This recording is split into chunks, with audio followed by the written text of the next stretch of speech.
कैसे हैं? मैं तो ठीक हूँ, तभी तो आप लोगों को पढ़ा रही हूँ। ओके, तो आज मैंने क्या स्टार्ट किया है, ग्रामर का एक बहुत ही इंपॉर्टेंट टॉपिक स्टार्ट किया है, जो जिसको क्या बोलते हैं, मॉडल। क्या पढ़ाना स्टार्ट किया है? मॉडल। मॉडल एक हेल्पिंग वर्ब होती है। क्या होती है? Helping verb. मॉडल से 11 हेल्पिंग वर्ब होती हैं। कितनी हेल्पिंग वर्ब होती हैं? 11 हेल्पिंग वर्ब होती हैं। टोटल ग्रामर में 24 हेल्पिंग वर्ब होती हैं, जिसमें से 13 टेंस से होती हैं और 11 हमारी मॉडल से होती है। सबसे पहले हम क्या पढ़ाना स्टार्ट किए हैं? शुड। क्या पढ़ाना स्टार्ट किए हैं? शुड। शुड का मीन्स होता है चाहिए, और मैं नॉर्मल आपको बता दूं, शुड किस लिए होता है? एडवाइस के लिए होता है। किस लिए होता है? एडवाइस के लिए होता है। जैसे आपको दवाई खाना चाहिए, आपको समय पर विद्यालय जाना चाहिए, आपको पढ़ाना चाहिए, ये हम क्या कर रहे हैं? एक एडवाइस दे रहे हैं। क्या कर रहे हैं? एक एडवाइस दे रहे हैं। तो शुड जो हमारा है एडवाइस के लिए है। इसी तरह हम 1 बाय 1 आप लोगों को पढ़ाएंगे। कैन, कुड, मस्ट, मीन्स बहुत सारे हैं, 11 हैं। तो इसकी छोटी सी डिफिनेशन का मतलब होता है परिभाषा। क्या होता है? परिभाषा। मीन्स जब किसी हिंदी वाक्य के लास्ट में अगर मैं कोई भी सेंटेंस को बोलते हैं, उसके लास्ट में जो मुझे मिलता है उसके अकॉर्डिंग हम क्या करते हैं? ट्रांसलेशन करते हैं। जब हमें कभी चाहिए मिल जाएगा तो हम क्या लगाएंगे? शुड लगाएंगे। क्या लगाएंगे? शुड लगाएंगे। तो इसका छोड़ो, अब मैं बता रही हूँ आप लोगों को फार्मूला। फार्मूला क्या होता है पता है? सूत्र होता है। जैसे आप लोगों ने मैथ में सॉल्व करने के लिए सूत्र का यूज करते हैं, उसी तरह ग्रामर चैप्टर में जब किसी भी हिंदी वाक्य को ट्रांसलेशन करने के लिए हमें फार्मूले के अकॉर्डिंग करना पड़ता है। तो सबसे पहले हमने लिखा है सब्जेक्ट। क्या लिखा है?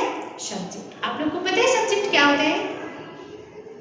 सब्जेक्ट होता है जैसे I, you, we, they, he, she, it, ने।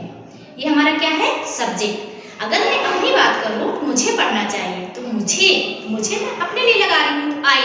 अगर आपको पढ़ना चाहिए तो यू। ओके, फिर हमने लिखा है सब्जेक्ट प्लस शुड। शुड हमने क्यों लगाया है?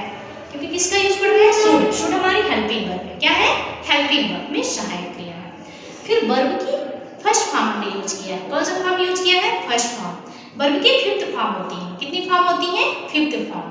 हमने कौन सा फॉर्म लिया है? First form. पूरी मॉडल जो 11 है उनमें सभी में वर्ब की फर्स्ट फॉर्म ही लगेगी। फिर ऑब्जेक्ट।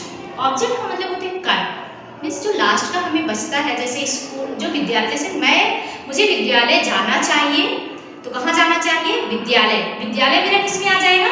ऑब्जेक्ट में आ जाएगा। ओके, फिर हमने लिया एग्जाम्पल। कुछ एग्जाम्पल हम आपको बताने वाले हैं। जैसे हमने फर्स्ट में लिखा है आपको पढ़ना चाहिए। आपको पढ़ना चाहिए, तो आपको पढ़ना चाहिए, तो यू। अब यू क्या है? मेरा सब्जेक्ट है। फिर ये चाहिए है ना लास्ट में, इसलिए हमने क्या लगाया है? शुड लगाया है। तो यू शुड रीड। स्टडी भी लिख सकते हैं, क्योंकि स्टडी का मतलब भी होता है पढ़ना और रीड का मतलब भी होता है पढ़ना। फिर मैं लिखूं उसे।